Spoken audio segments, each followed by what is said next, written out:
আসসালামু আলাইকুম ওয়া রাহমাতুল্লাহি ওয়া বারাকাতুহু। প্রিয় দিনী ভাই ও বোনেরা, আশা করি আল্লাহ তাআলার অশেষ মেহেরবানিতে আপনারা সকলেই ভালো আছেন। যখন একই দোয়া আপনি বারবার করেন তখন কি হয় সেই নিয়ে আজকের ভিডিও। যখন একই দোয়া আপনি বারবার করেন, যখন একই দোয়া আপনার মনে বারবার আসে এবং একই দোয়ার জন্য আপনার হাত বারবার ওঠে আল্লাহ তাআলার কাছে, তখন বুঝে নেবেন আল্লাহর এই দোয়ার ওসিলায় আপনার জীবন বদলাতে চান এবং ওই দোয়ার ওসিলায় আপনাকে তা দিতে চান যা আপনি পেতে চান। কিছু তো কারণ আছে যে আল্লাহ আপনার দোয়া আপনাকে বারবার মনে করিয়ে দিচ্ছে। কিছু তো কারণ আছে যে আল্লাহ আপনার মন বদলাচ্ছে না। কোনো তো ইশারা হবে যার জন্য আল্লাহ আপনাকে একই দোয়ায় আটকে রেখেছেন। আল্লাহ তাআলা হয়তো চান যে আপনার সাথে আল্লাহর সম্পর্ক আরও গভীর হোক। শুধু সময়ের তো ব্যাপার, হতাশ হবার কিছু নেই।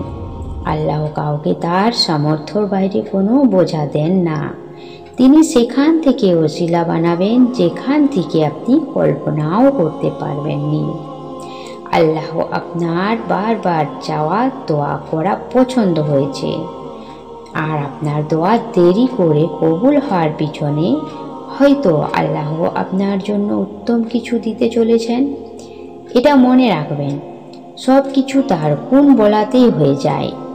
আল্লাহ কখনোই সেই বান্দার উপর নারাজ হন না যে বান্দা আল্লাহর কাছে দোয়া চায় এবং বারবার চায়, এবং আল্লাহ তাতে খুশি ও রাজি হয়ে যান সেই বান্দার উপর। তাই বারবার দোয়া করতে বিরক্ত হবেন না। আল্লাহর কাছে যত পারবেন আল্লাহ তাআলার কাছে হাত তুলে দোয়া চান। বিশ্বাস ইয়াকিন রেখে চোখের পানি ছেড়ে দিয়ে আল্লাহ তাআলার কাছে দোয়া করতে থাকুন। আপনি যে দোয়া চাইছেন, হয়তো আল্লাহ সেই দোয়ার পরিবর্তে আপনাকে এমন কিছু দিবেন যেটা আপনি কল্পনাও করতে পারবেন না। প্রিয় দিনী ভাই ও বোনেরা, আল্লাহর কাছে চাইতে থাকুন, বারবার চাইতে থাকুন। আর হ্যাঁ, আল্লাহ তাআলার কাছে তাআক্কুল করতে হবে। তাআক্কুল করলে আল্লাহ তাআলা আপনার দোয়া খুব তাড়াতাড়ি কবুল করে নেবেন ইনশাআল্লাহ। প্রিয় দিনী ভাই ও বোনেরা, এরকম আরও ভিডিও পেতে চ্যানেলটিকে সাবস্ক্রাইব করে পাশে থাকা বেল আইকনটি প্রেস করে দিবেন, তাহলে ভিডিওর নোটিফিকেশান আপনার সামনে চলে যাবে। এবং আরেকটি বিশেষ কথা, যদি কারো বাস্তব জীবনের দোয়া কবুলের গল্প থাকে সেটা আমাকে শেয়ার করতে পারেন। সেই নিয়ে আমি একটি ভিডিও আপলোড করব ইনশাআল্লাহ।